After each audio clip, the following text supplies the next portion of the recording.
Good afternoon, everyone. Happy Monday afternoon, February the 23rd.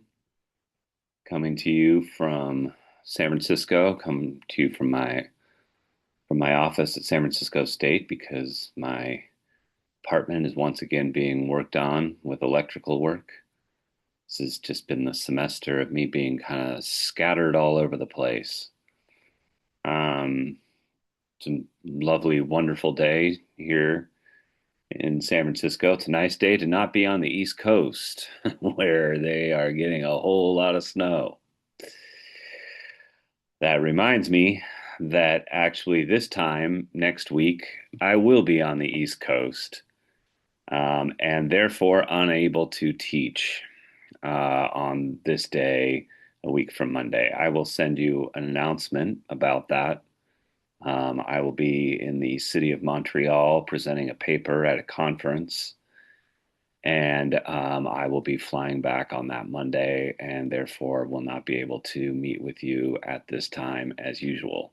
It's just a one-time thing. It won't be an issue going forward, but I will send a an announcement probably on Wednesday at the latest, just as a reminder. Today's class, we're focusing on the question of institutions and the role of institutions in social life. Obviously, institutions are a very important element of what we've been calling the structure in the last couple of weeks in our discussions of structure and agency. Institutions are big, powerful organizations that we can't, necessarily as individuals can't really control. They exercise enormous power over us in some instances. And so they are part of this larger structure of society that we are kind of born into and inherit and have to sort of maneuver ourselves within. So institutions are what we're talking about today. Starting on Wednesday, we will be looking at questions of power and power and inequality, which are kind of related to the issue of institutions. How, the military and the criminal justice system and the government and corporations, how these kinds of institutions wield enormous power in society and how they're able to sort of maintain power and to, in one way or another, legitimate their power, to justify their power in society. That's kind of going to be a big topic for us in the weeks ahead. We're going to be reading the classic work, The Power Elite by C. Wright Mills. We're going to be looking at Michael Mann's history of the sources of social power. We're going to be looking at Timothy Luke's famous theory of power. So that's going to occupy a lot of our energy, through going into like early March and into mid-March. So for like the next couple of weeks. For the class itself, announcements, besides the fact that there's no class on Monday, March 2nd, you do have a new quiz that has just gone live today. Um, as you'll hopefully remember, what I said on the first day of class, and also what's in the syllabus, is that these quizzes are, in some ways, like kind of misnamed. They are called quizzes because that's the function of them on Canvas, but they're really more like take-home tests or open book exams. The quizzes you have a week to complete. So I encourage you, as soon as possible to open up that quiz, take a look at the questions, and then kind of like dig into the material for your answers. The purpose of the quiz is basically a kind of a review of what we've done here in the first 5 weeks of class, the readings that we've had about symbolic interactionism, microsociology, structure and agency, and so forth. So the quiz basically covers like the first 5 weeks of the class. So you have 1 week to complete that, and so please do. Um, okay. Unless there are questions or confusions or anything that I can wrap up from those of you who are here today, I appreciate and acknowledge your presence. Hello, everyone who is here, and then hello to everyone watching on the online archive. I hope that you're all doing well, and if you're not doing so well, that you're at least hanging in there, living to fight another day. Um, the question of institutions. Let me pull up a the perusal here, kind of introduce this topic, and then I have a poll again. I've been getting into these polls. I'm kind of getting into this polling as a kind of a technique for bringing these concepts to life and kind of showing how they why and how they matter, and also kind of like giving us a little bit of experience with like surveys, which are an important part of how sociological research is done, polling and opinion surveys and things of that matter. We could kind of get a sense, of our society and what our neighbors and fellow citizens think about particular issues by looking at survey data. All right, but for now, let's begin with this question of institutions. From a theoretical standpoint, I wanted to emphasize that the questions about institutions kind of pick up from where the classical sociological theory of Max Weber leaves off, as it discusses in this part of the introduction. That the work on institutions, or what's sometimes called organizational behavior, starts with a process of rationalization based on Weber's famous prediction that organizations, through the dual engines of competition and rationalization, should become ever more bureaucratically rational. It's a bit of a mouthful. In other words, for Weber, rationalization is a key concept that means how social processes become increasingly logical, calculated, and geared towards like efficiency. How society becomes ever more bureaucratically rational. One way that you might think about this, that another sociologist has written a more recent book where he says that Weber's concept of rationalization is basically like what he calls the McDonaldization of society. So when you see like, Weber talking about rationalization, you could imagine that what he's saying is basically that society becomes more and more like McDonald's, that all of our institutions, whether they are the military or whether they are the healthcare system or the criminal justice system, the public schools, all of these institutions start to operate basically on the founding principles of McDonald's, which are like efficiency, calculability, replacing human labor with automation, with machines or computers or whatever, and finally predictability, right? Like at McDonald's, you pull up to the drive-through, you're going to get your food, as fast as like humanly possible. It's going to be super predictable, like no matter where you get McDonald's, Like the chicken McNuggets are going to basically be the same. The fries are going to be the same. It's really like formulaic and standardized, right? And everything's very like calculated, you know, and there's all kinds of, work that's being done, by the machinery, like the soda machine basically pours the soda itself without, needing a whole lot of human labor. And so he says, basically, I want you to imagine that all of these other institutions in society are operating according to the principles of McDonald's, efficiency, calculability, predictability, and the replacement of human labor with non-human technologies. And it's a kind of a powerful metaphor sociologically. It can like really you can think about things in this kind of everything becoming more McDonaldized.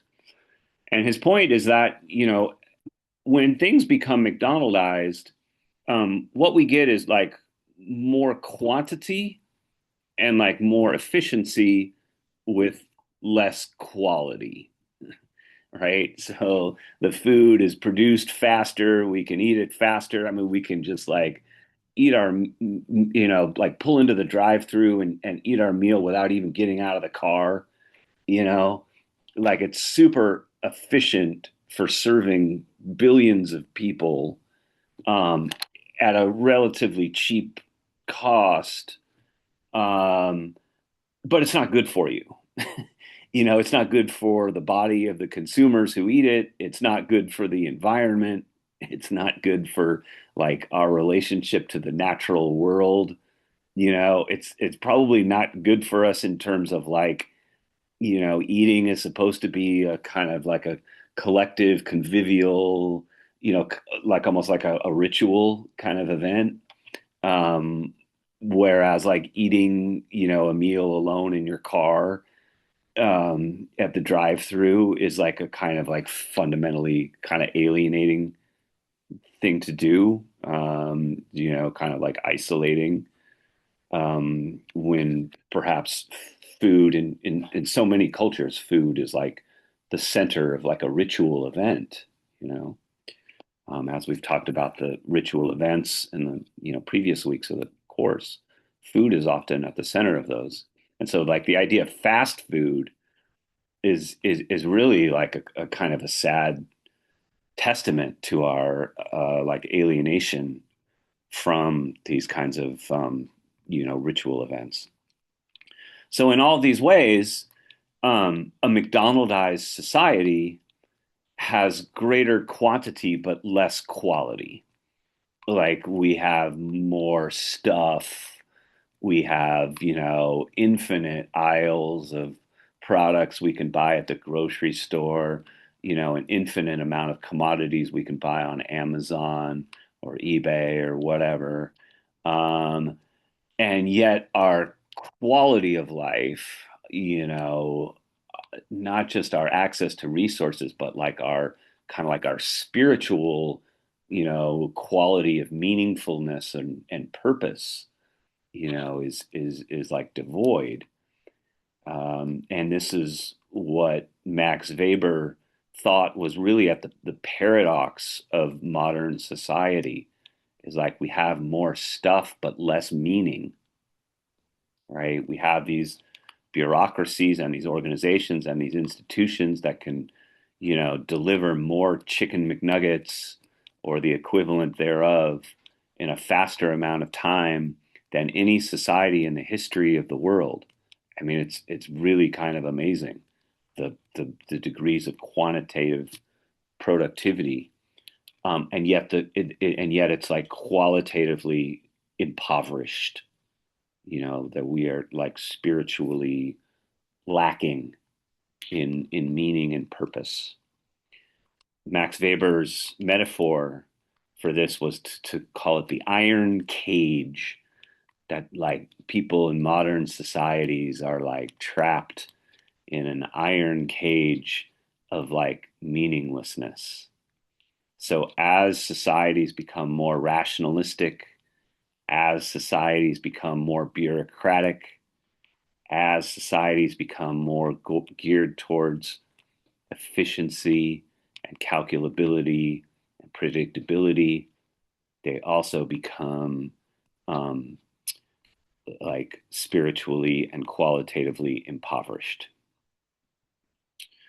That is Max Weber's extremely gloomy um, diagnosis of modern society. A lot of it, derives from, Friedrich Nietzsche, the German philosopher who had famously declared that, God was dead and modern society had no sense of meaning and purpose anymore.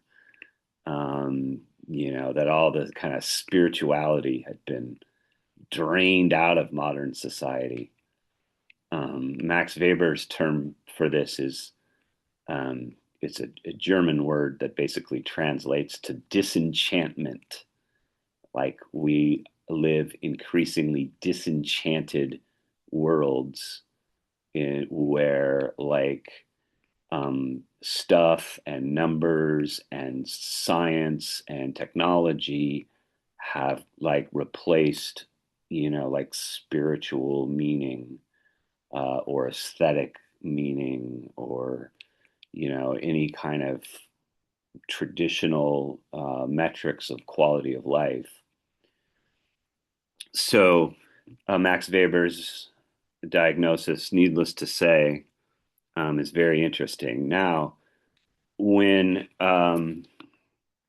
this is taken up by DiMaggio and Powell in their readings about institutions, they say that yeah, they're kind of like on the one hand, kind of picking up the torch from Max Weber's diagnosis, but they add a sort of a twist here, which is to say that organizations in the modern world, if we really study them, actually don't necessarily become more efficient. They certainly become more bureaucratic, large administrations and lots of paperwork and files and rules and codes of conduct and all that kind of stuff. But that doesn't necessarily make them like better at serving larger numbers of people. In fact, if we look at a lot of the institutions in our society today, I would venture to say that most of us would probably find them very inefficient. Like the Department of Motor Vehicles is a time tested, kind of like when you have to go to the DMV and it's super bureaucratized, like everyone's a number, everyone's treated like a thing instead of a person, everyone's like a file and there are all these like super specific rules. But it doesn't necessarily make the experience more efficient or like dealing with, a health insurance company or dealing with a university. I've dealt with a lot of different universities over the course of my teaching career, and I can tell you that for the most part, they are not efficient organizations. They are, in a lot of ways, they are deeply inefficient. And I think almost like increasingly so. You would think that like these organizations would become more efficient over time, but actually, like, this is not the case. In fact, I have just like one small example I'll share with you. I told you I was going to Montreal for this conference. Um, and I got a little bit of funding to do that from my main university, which is San Francisco State. And but in order to do that, in order to get that, my plane ticket to go to Montreal, it had to be signed off by, I think, five different administrators in the university in like five different offices. And so even though it's all being done electronically over email, I was just like, I had to wait and wait and wait. I think it ended up being like almost 3 weeks for that to go all the way up the chain of command, for people to sign off on. And that's with me, even emailing, like my point person being like, yo, what's up? Like this, the provost still hasn't signed off on this. Or like, the person at the office of the presidency or whatever hasn't signed off on this. Like, what's going on? Like, all they need to do is like literally hit a button that says, submit, and then it moves on to the next office. Why is this taking like 4 days to do this? Because I had to purchase a plane ticket. And the longer this went on, the more expensive the plane ticket got. And, like I'm flying to Montreal. That's like 3,000 miles away and a different country. Like those plane tickets are expensive. And so the longer I gotta wait, the more this goes on. And ultimately, it's the university that is paying for it. So, by any metric, the inefficiency of the bureaucracy here ended up costing the organization more money because, like, people couldn't, I don't know, like just click, accept or submit or whatever, on their email. And these are, bureaucrats and administrators who make way more than I do as a teacher. They probably make, four, five, six times as much as I do. Um, and so I'm just like, what is it that you do? Like, what do you do in this? What is your job? Because I know what you're not doing, you know. So anyway, that was my sort of hellacious experience with institutions and bureaucracies just in this last like couple of weeks. Perhaps you all have been able to um, share your own experiences in the writing exercise. I had this poll. Like I said, I've been getting into this polling thing. Um, Unfortunately, like the people who are watching the online archive are not, for whatever reason, able to see these polls. So I'm gonna like kind of describe them in as much detail as I can, so that if you're watching the online archive, you can participate. This is also a way for me to kind of like plug, like it would be great to have more people coming to attend the live sessions. I know that you all can't. I know, knowing a lot of you, that a lot of you have like family or work responsibilities. I totally get it. But it would be great to have more people in this, and then for us to have more kind of like discussion, so it's not like you know me talking. you know um, so let's take a look at this poll. This is a poll that's based, as I did with the last one, on an actual uh, survey done by the Gallup poll. Gallup is probably the most famous um, like polling agency in America. They poll people about all kinds of opinions and beliefs and so forth, and publish that data. And so this is a poll that has to do with institutions. And basically, it asks people how much confidence they have in various institutions in American society. Let's go ahead and launch this. So there's 6 questions about 6 different institutions, and all the options are the same. Okay. So the first one asks, for example, how much confidence do you have in the police as an institution? And then the response, your options are a great deal, quite a lot, some, very little, or none. And then there's a 6th option for like no opinion. This is an important thing. If you ever use your sociology degree to create survey polls, you always have to give people like a no opinion. You have to give them the option of like, I don't understand the question, or I've never thought about this before, or like, I don't even understand what you're asking. You got to give people an out. So there's always got to be a no opinion. All right, so people are weighing in on the polls. Second question, how much confidence do you have in public schools as an institution? Same options. A great deal, quite a lot, some, very little, none, no opinion. How much confidence do you have in the church or organized religion as an institution? This is the third question. Fourth, how much confidence do you have in the U.S. military as an institution? Fifth, how much confidence do you have in the criminal justice system as an institution? And then finally, sixth, how much confidence do you have in the medical system as an institution? Okay, so what I'd like to do is pull up these surveys so that you can see how our respondents here compare with the rest of the United States. Let's see if I can move this poll here.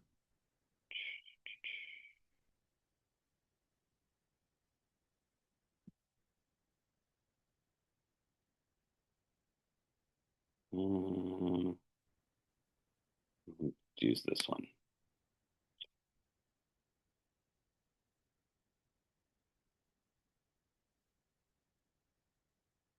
Okay, so here you see, first of all, just the raw results. They asked people in this survey about 18 different institutions, I think. So a lot more than what I asked you about.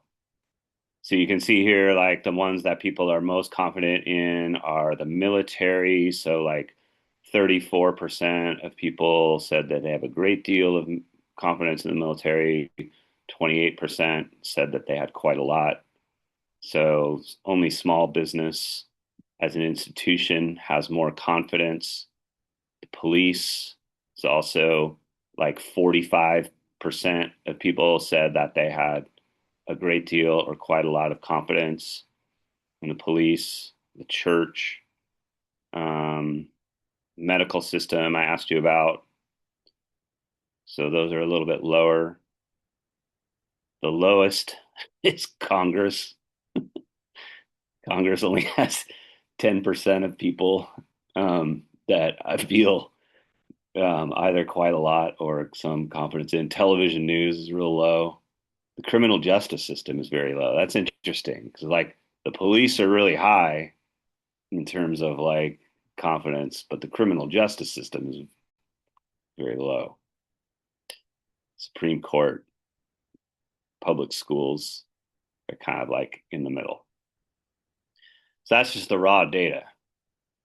Now, the interesting thing, where it starts to get a little bit more interesting, is thinking about how these things break down by political party. And then also, like, they kind of measured um, the change in how people felt basically since the election. So you see that for all of these, for the Republicans, they have gained a lot of confidence in various institutions. They're all on the kind of the plus side. I mean, like the presidency is ridiculous. Like they went from like, I guess, 7% before the election to now 80% confidence in the presidency.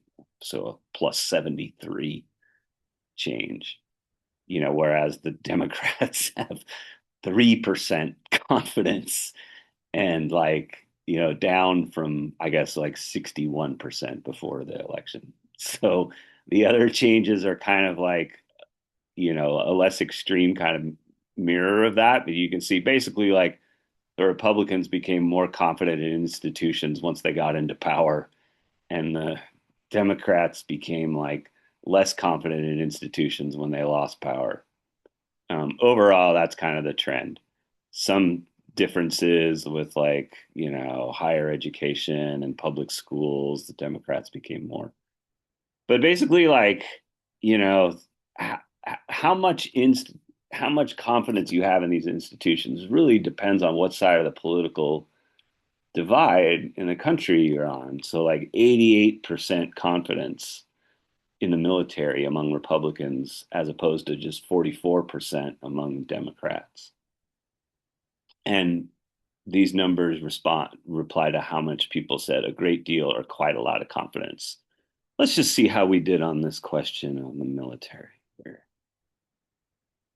All right. So three of you, so about half of you said you had quite a lot of confidence in the military, and then some is 17%, and very little, two of you.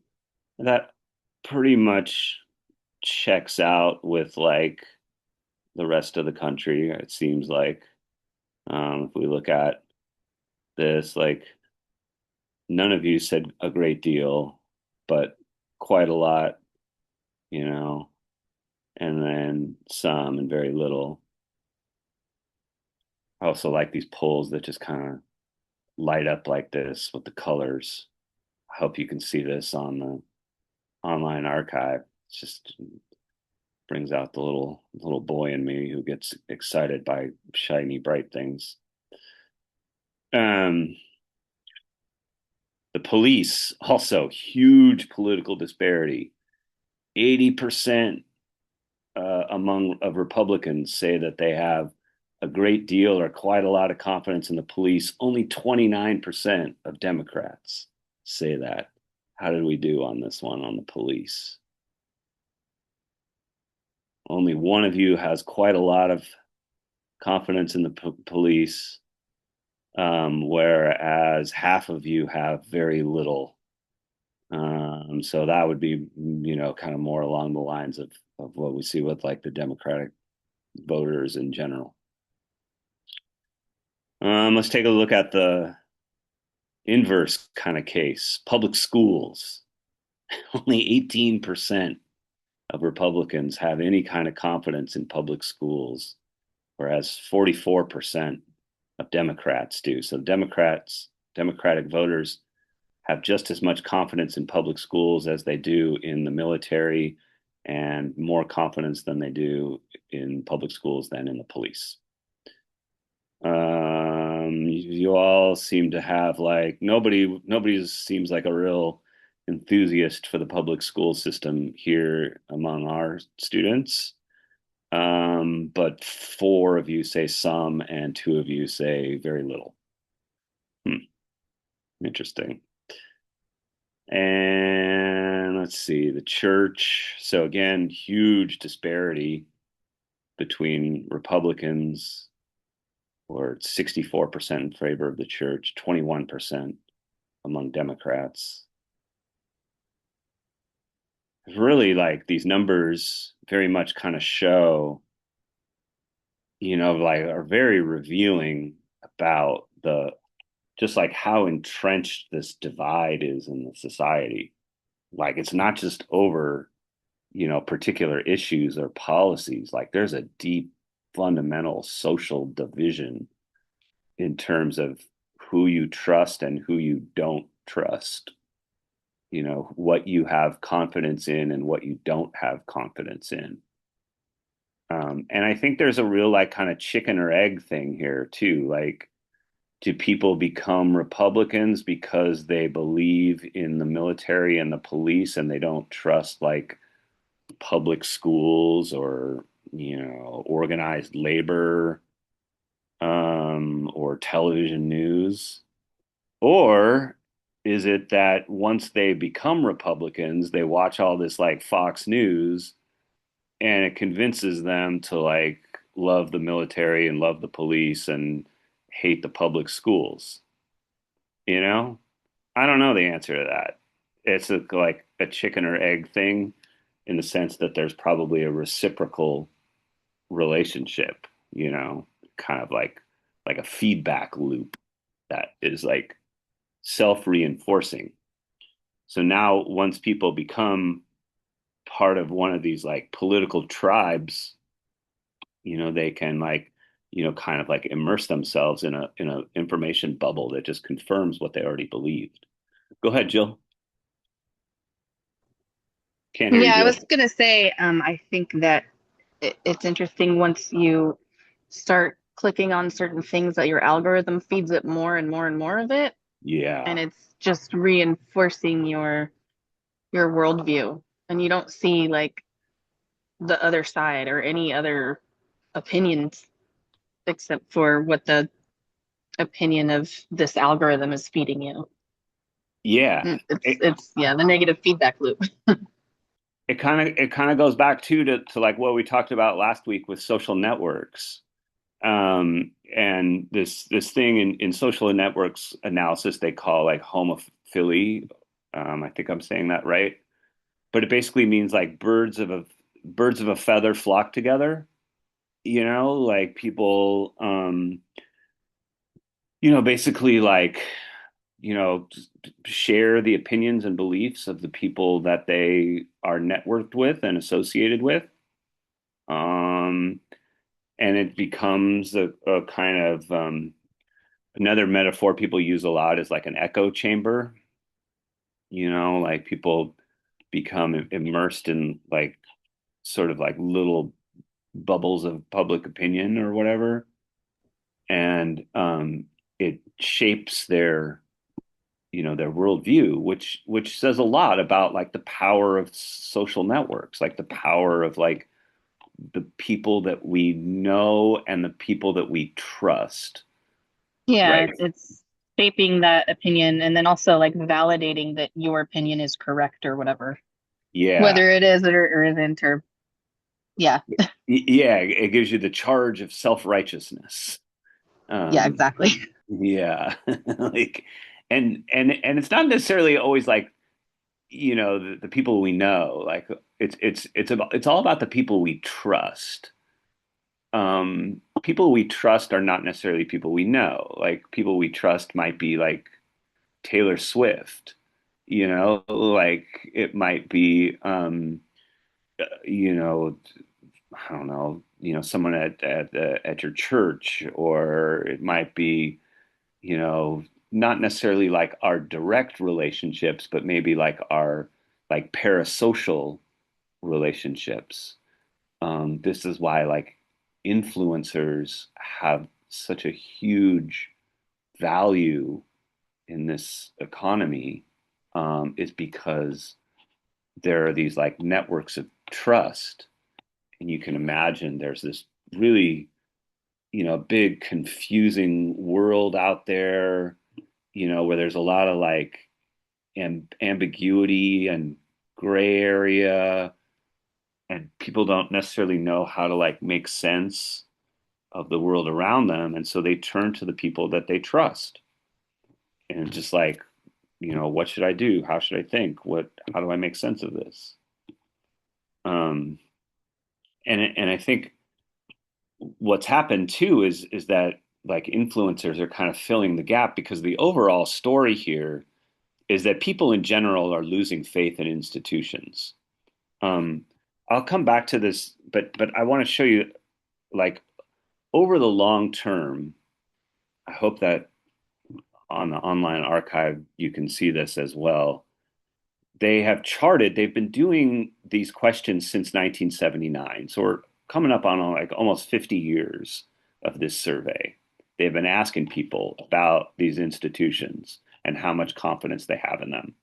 And you see that overall, regardless of political party, Republicans, independents, and Democrats have all steadily lost faith in institutions in this society.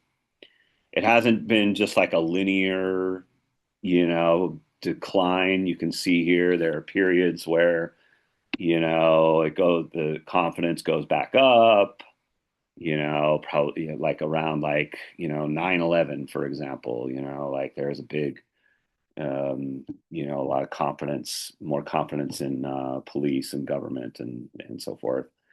But then the overall trajectory has been decline. And for people who are on the Democratic side of things, it's never been lower. Like we are at the lowest peak of confidence, or not the peak, the valley. We're at the lowest valley of confidence among Democrats and also among independents. The only people that have seen a resurgence in confidence are the Republicans. So their number was at a low point in 2022. They were at 26%. And then, in 2025, it shot back up to 37. But that's still like, you know, a lot lower than it was, like in 2007. Like it's a lot lower than it was in 1990. Like it just it hasn't it's bounced back, but it hasn't bounced all the way back. Whereas the Democratic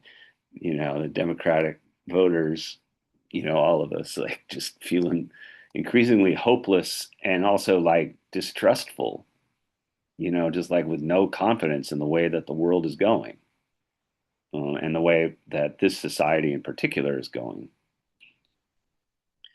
And then overall, with the total adults, I guess it's down here at at a real low point. And so you got to think about like, well, what does that mean for our society that people just don't have confidence in these institutions anymore? They don't trust like the police, the military, the criminal justice system, the healthcare system, the public schools, the media. Like, people just don't have confidence that they're being told the truth or being confidence that they're being served adequately. People don't feel confident that their voices are being heard. There's a real declining sense of overall trust. And so then, it makes me think of like, well, what are the kind of like the symptoms of that? Like what is it that if people don't have trust in institutions, then they're like, well, I got to take matters into my own hands, you know, or like, I gotta, defend myself because, no one is going to defend me. I gotta, just take care of myself and my family, but then like to hell with everybody else. Or, it's like you just have increasingly like antisocial behavior, people just acting with complete disregard for other people. All of this would be a symptom of what Emil Durkheim called anomie. Anomie is like when we just lose faith, in the norms. Go ahead, Jill, and then Kai. I was gonna say, I think the way that we're able to like see these institutions in action by filming them and sharing it, they're like under the what is Yeah, it, the panopticon. yeah, And we can see, and like, we've been talking about in the readings where we share the negative stuff. And so we don't really share positive stuff. So our algorithms are feeding us all this negative feedback. And it's just, has it always been like that, that people are negative, that these institutions are not being this positive thing that we saw them at one time? Or, it's, we have more oversight from sharing it. I remember you cited a thing in the perusal reading discussion about this, about with in the restaurant industry, like a negative review is I can't remember what the It's numbers you said. shared 10 times in a pot. Like when you go out to eat, and if you have a negative experience, a customer is likely to share it with 10 of their friends. But if they have a positive experience, they're only likely to share it with 3 of their friends. Yeah, exactly. So a negative review is much more impactful overall than a positive one, right? And I I think there's a lot of things in which this is true. Like, when I get a negative review on my teaching, like I remember it for years. you know, like, I remember it like really sticks in your brain in a way that, the positive ones kind of like, wash over you, you know, it's like, yeah, and I would think that, I think you made this point about with regard to institutions that, it means that like a restaurant is going to make decisions, more around like the fear of getting a negative review, like the fear of a bad Yelp review, can really like um, be a determining force in your decision making. And so, therefore, restaurants and small businesses and stuff, they might be more risk averse. They may not want to take chances for fear of, I don't know, like offending someone or getting a negative review, because those things can be more detrimental than a positive review.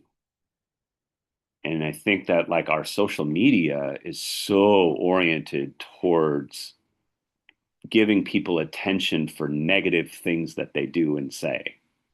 Like that, there's a lot of like, with Twitter and social media and stuff, like the person that says like the controversial or the outlandish thing or does like the the provocative trolling kind of thing, they're the ones that get the reward of attention, even if it's negative attention. It's an attention economy, and so negative attention is a kind of currency of its own. Kai, I forgot to. I didn't forget. I just started talking. Oh no, it's Uh, okay. I was just gonna talk about like how we're talking about institutions and stuff and just like the media as well. Like I think mhm, the media has always like geared itself towards like negative stuff, like propaganda, basically, like always, Um, and I feel like one of the pluses, I talk a lot of negative stuff about social media, but I actually think one of the pluses is that now I can gear my I can get my news personalized like towards like, what mhm, I want to hear, like my algorithm is mhm. like nothing but like animals and like food and like things like that, like that. Yeah.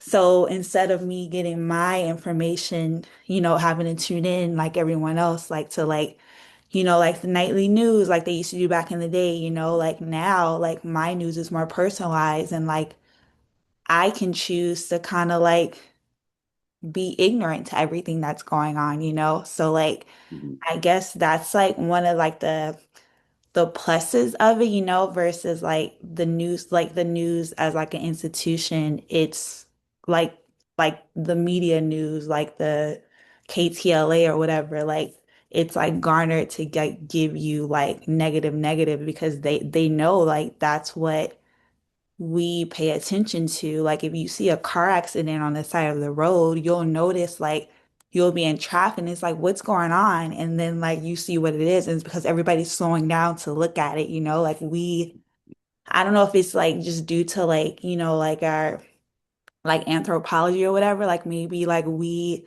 like have just we've adapted to like, I don't know, to like locate fear to protect ourselves or something like that. So like things that are bad, we like take heavy notice to. And I think a lot of institutions know that or are privy to that. And just like I said, like one of the pluses about social media is that I can kind of like filter all of that out and personalize when I want to see. Yeah, that's a great point, Kai. Um, the way I think of it, kind of like you were saying with like the car crash, um, it's like it's an attention economy, right? So there are all these, you know, apps and platforms and, all these things that are competing for our eyeballs, for our attention, right? That's like the gold rush of our time is like, is trying to get people's attention. And like with the car crash, like you mentioned, like negative things get our and perhaps it is something that's like inborn to us, that we're just more likely to pay attention to negative things when they come across our eyeballs. So we're that like that whole concept of like clickbait, like that you want to say something that is outlandish, provocative, maybe blatantly untrue, um, just to get that attention. And so I do think that this decline in institutions, in institutional faith, I mean, it can't be explained by social media alone, because these trends far predate, social media. I mean, this is going back to like the 1970s and 1980s, right? But I think it's been accelerated by those things. Go ahead, Kai. I was just gonna agree with you. Like you're right. Like I think like even like like for public school, like I was one of the people who voted. Like I have like not a lot of faith in it, just because I think that's something that's just it's a variety of things. Like I could be wrong, but I think like public school is funding from like property taxes, right? Yeah. But like people are I don't know if this is a correlation, but people have less money, to like buy homes and all these other things, or to like take care of like I don't know, like I wonder like if that also contributes to like like the decline of public schools as well, and just so I think like public schools specifically like this is I think I do also think that social media is slightly a part of it too, just because like I know like a lot of teachers say that their students are so focused on their phones that they're not paying attention, or like they're like hitting the teachers because like they're getting their phones taken away. And it's just like one of the contributing factors that's like causing like this mass exodus of like teachers, So I think it's like a combination of things. I think it's just a lack of like, you know, uh, like a good portion, not all public schools, but like a lot, not a lot of them too, but like a sizable portion of them are like in like urban areas, like again, they don't have the proper funding. So it's like, these the funding's not there. And then on top of that, these kids aren't paying attention, and they're so I just think it's specifically as you talk about public schools, I just think it's like a combination of things. So it just goes back to what you're saying, like, no, it's not just social media. It's a lot of things. And then you were talking about the anime thing as well. Like people are, they don't have a lot of, I feel like people are having less families and this time before. So like people are like losing their sense of purpose, and like if you don't have purpose, then it's like, so what's the point? So I just think it's a lot of things. Yeah.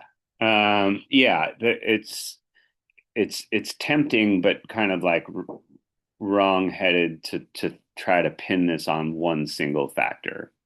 As sociologists, we have to kind of think in like what sociologists call like multivariate analysis. Like there are multiple factors at work, and what we have to do is try to figure out like what's the balance between those different factors. Like how much of this has to do with social media, how much have this has to do with like you said, with public schools in the case of like declining funding. So like people distrust public schools for different reasons. Like for on the Republican side of things, they're more likely to distrust public schools because like they can't, like the religion, for example, is not supposed to be brought into public schools because we have separation of church and state. And so for a long time, way before social media, like Christian conservatives have been complaining about, why isn't there like prayer in school, or why do they teach like, evolution as opposed to, like creationism. Um, that's different than probably like how people on the more democratic side of the aisle feel about public schools, which is like they distrust them maybe because like teachers are paid so poorly, and like there isn't enough funding because, as you mentioned, Kai, like the funding for public schools is based on property taxes. And so public schools in neighborhoods and communities that have like high property values, they're going to have more funding. And conversely, schools in low income neighborhoods and low income communities are going to be strapped for cash. Um, and so, I really I don't know how many of you watch the show like Abbott Elementary, but as a teacher, I think this is a really good show for showing like the problems in a humorous way, but like, what happens when you're a teacher with in such, like a limited resource environment, in like an urban school district. Um, and so the different, there are, I would say, different reasons for these questions around average levels of confidence. There was one other part of this I wanted to show you besides the political breakdown. Oh, well, I did want to show you this one just in particular about the police. This is really interesting, like how even though the confidence in the police is stronger than most other institutions in the society, right? So, like, the police are pretty high up here as far as like institutions that Americans trust the most. Um, Still, that number has been in a pretty steady decline and is about as low as it's ever been. I guess it was a little lower in 2023, but it's still like under half now in a way where, in different years, like as recently as 2004, it was like more like two-thirds. And I would say that this also, I think both Jill and Kai brought this up about like with social media, you know, seeing the negativity being more kind of visible. So I think a lot of this erosion of confidence in the police kind of coincides with like when we started seeing, these viral videos of people being killed by the police, in particular black men being killed by the police. So like 2014 is the year of Michael Brown being shot in Ferguson, Freddie Gray being thrown in the back of being given a rough ride and being killed in the back of a police van. Eric Garner being strangled, by a police chokehold in Staten Island. And then, of course, like in 2020, that was when things, with the George Floyd being killed by the police, and just like all these kind of high publicity things, where it was not only did we like see the police kill somebody, but then we saw like the district attorney like not even charge them, except until the case of George Floyd. But in those other cases, like with Mike Brown, with Eric Garner, with Freddie Gray, like those cops got off scot-free. In many cases they didn't even press charges. And so there is a real, I think, erosion of confidence in that institution, in the police and the criminal justice system in general, just because like what it was doing was much more highly visible.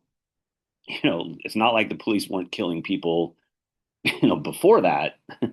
Like, the rate of, police murder in this country is pretty constant. The police kill about 1,000 people a year, about three people a day in this country.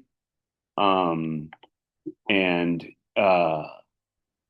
what's different is that now we have more, kind of viral evidence that anybody can take from a phone and post on YouTube, right? Whereas before, the police were more able to kind of control the narrative, with certain exceptions, like, the Rodney King beating in the 1990s and things like that. But for the most part, police were able to kind of control the narrative and the evidence and what evidence got put out there, and then the local news would kind of, just kind of repeat what the police said, and so there was a higher level of confidence.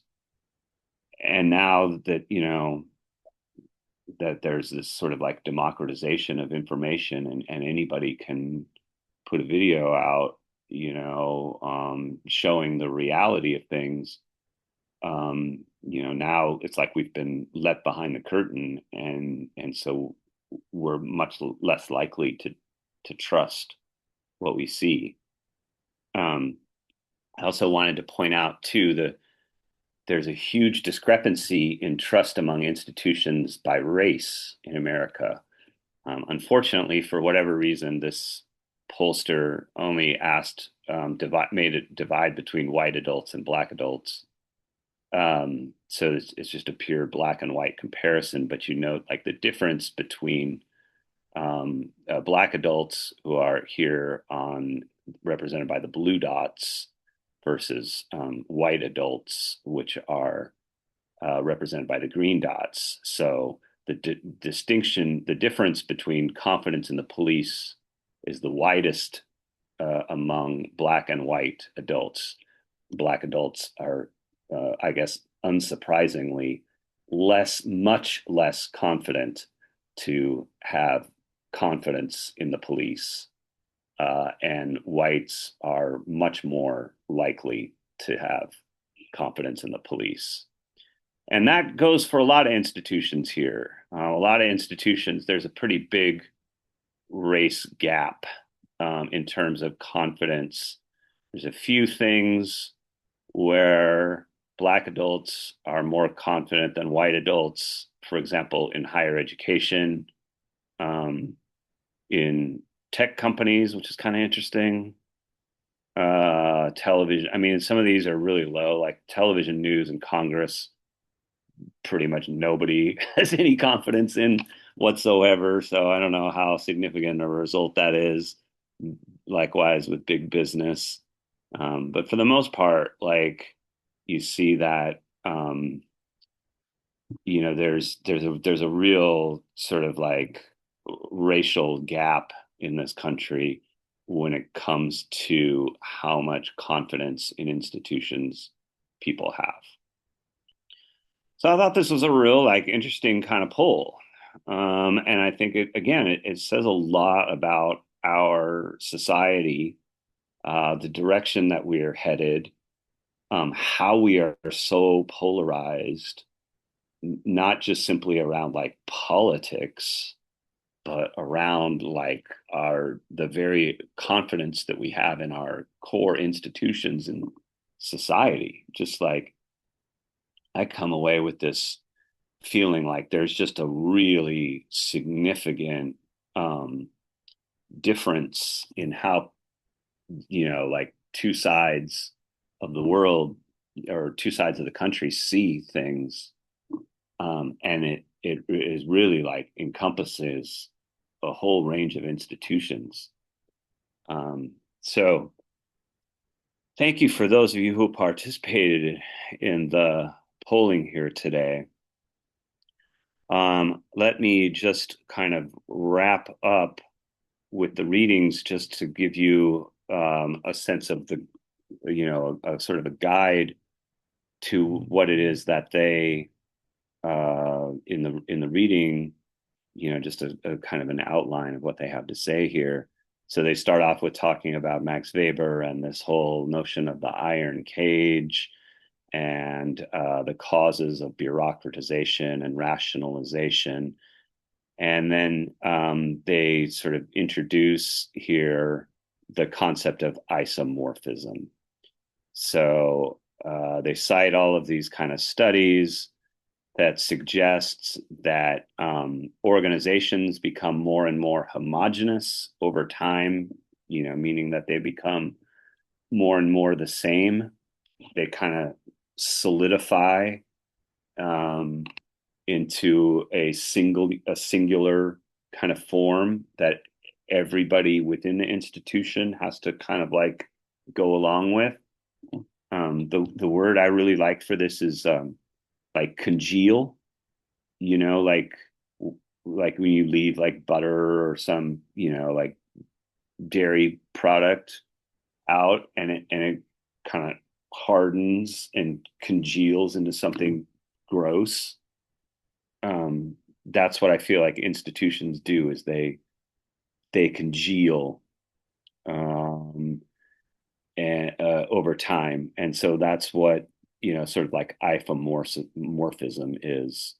And so they kind of trace the histories of this, or the forces behind isomorphism as competitive and institutional, and then outline these three mechanisms of institutional isomorphic change. So, like, what are the processes that lead organizations to become more isomorphic, to congeal? And as they say, there are coercive forms of isomorphism, mimetic, and normative. And so the coercive is basically like when other organizations pressure another organization. So, like when the government tells the school system, like, these are the changes that you need to make, or these are the reforms that you need to institute. Like, a more powerful agency has coercive power over a like more dependent institution, and so they can kind of exert their power in a coercive way. And so basically, like, institutions are forced to change. And I think Jill brought up a good example in the chat about like other kinds of coercion, that can happen, like now in the age of social media, like a negative review, or the possibility or the fear of getting a negative review, can be an incentive for organizations to change.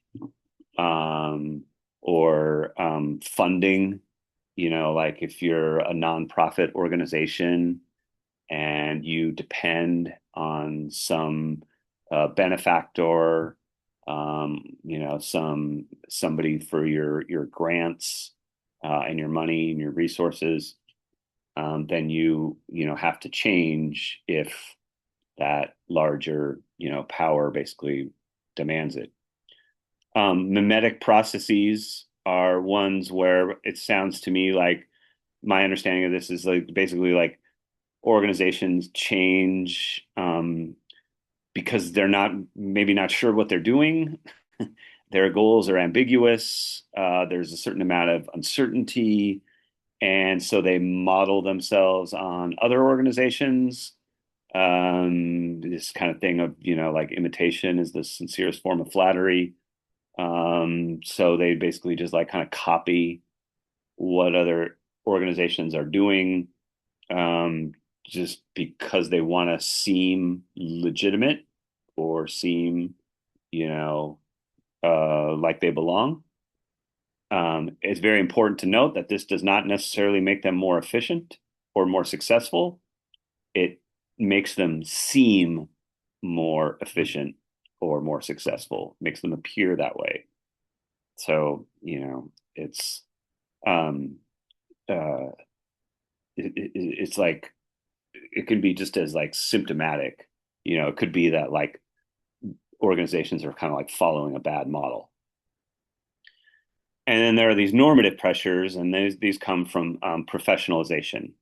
So this happens when an organization is bringing in more people who have like academic credentials, or they belong to particular kinds of like professional organizations or institutions. They belong to particular kinds of like social networks. And so there's a homogenization of like the personnel, so things become more kind of professionalized. And as they become more professionalized, they become more isomorphic. They become similar, homogenous. They congeal. And so the predictors of isomorphic change kind of break down using those three, what did they call them? Mechanisms, those three mechanisms, come into play in each of these predictors of isomorphic change. So basically, this is asking like what kinds of organizations are most likely to change to become isomorphic and in what direction. And so you have basically like, there are each of these two organizational level predictors and then field level predictors. They have like 6 hypotheses, and 2 of each of those hypotheses stem from the 3 of these mechanisms that are mentioned here. So there are 2 from coercive forces, there are 2 from mimetic processes, and there are 2 from normative pressures.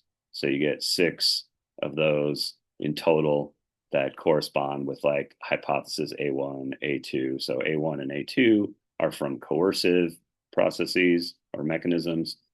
A3 and A4 are from mimetic mechanisms. A5 and A6 are from normative processes. And then likewise, also with these field level predictors, the difference between organizational level predictors and field level predictors is like organizational level predictors is kind of predicting like the extent and the rate to which organizations will change to become more like their peers, whereas the field level predictors are about the effects, the results, the consequences of isomorphism. And so, again, those break down to 2 coercive mechanisms, 2 mimetic mechanisms, and finally 2 professionalization or normative mechanisms. Okay, well, thank you for class today.